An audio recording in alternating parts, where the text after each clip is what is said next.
आगे देखिए आप लोग। कबीर सूता क्या करे, काहे न देखे जागी। ठीक, जाके संग तय बिछुड़िया, ताही कै संग लागी। ठीक है, इन पंक्तियों में कबीर दास जी ने साधक को सांसारिक मोह त्यागने की चेतावना दी है। सांसारिक मोह त्यागने की चेतावना दी है। ठीक है, सूता, सूता का अर्थ होता है सोता हुआ।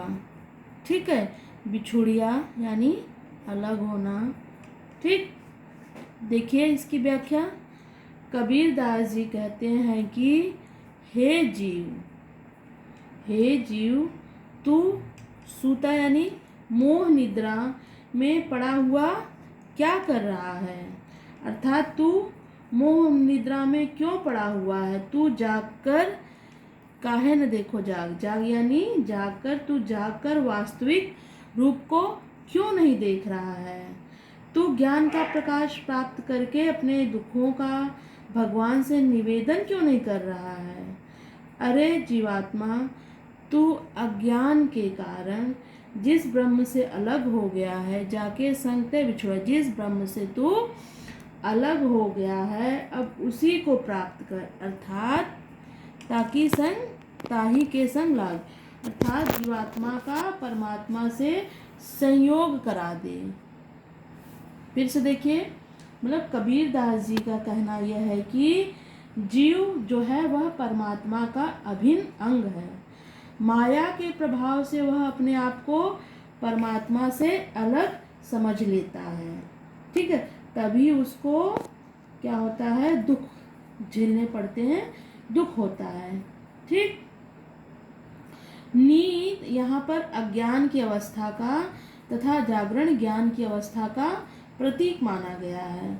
ठीक है, फिर से देखिए, कबीर दास जी जीव को कह रहे हैं कि तू मोह निद्रा में क्यों पड़ा हुआ है, तू मोह निद्रा में पड़ा हुआ क्या कर रहा है, तू जाग कर वास्तविक तथ्य को क्यों नहीं देख रहा है, तू ज्ञान का प्रकाश प्राप्त करके अपने दुखों को भगवान से निवेदन क्यों नहीं कर रहा है। जो तुझे जिस भी कारण दुख है उन दुखों को दूर करने के लिए ईश्वर से प्रार्थना करो। अरे जीवात्मा, तू अज्ञान के कारण जिस ब्रह्म से अलग हो गया है अब उसी को प्राप्त कर। अर्थात जीवात्मा का परमात्मा से संयोग करा दे। ठीक, समझ में आया आप लोगों को। भाषा सदुक्कड़ी अलंकार अन्योक्ति अलंकार है। इसमें कौन सा अलंकार है, अन्योक्ति अलंकार। ठीक, रस शांत रस है। ठीक है, दोहा छंद है। ठीक है बच्चों, अगली साखी हम लोग देखेंगे बच्चों। केसव कही कही कूकिए, ना सोइए असरार, राति दिवस के कूकड़े, कबहू लगे पुकार।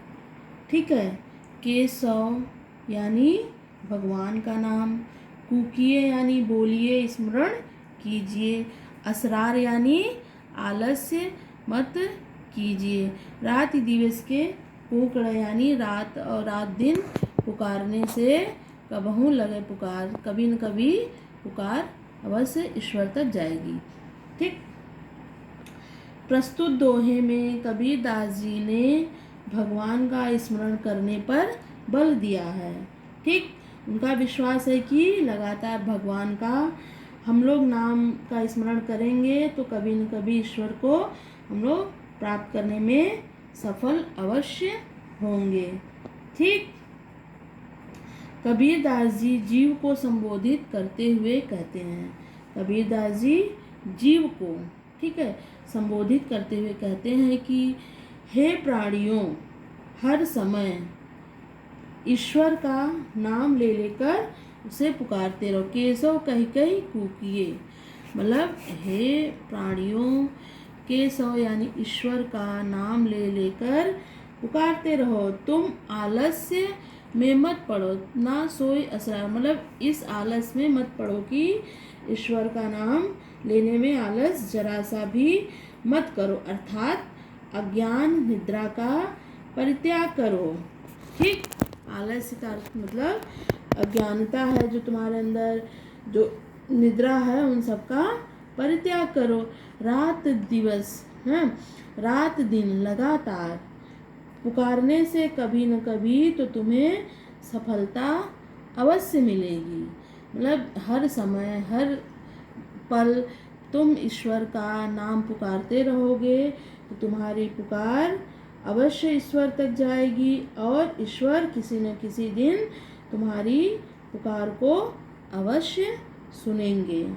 ठीक, यहाँ पर कबीरदास जी ने आलस्य का त्याग करके ईश्वर के नाम का स्मरण करने का उपदेश दिया है।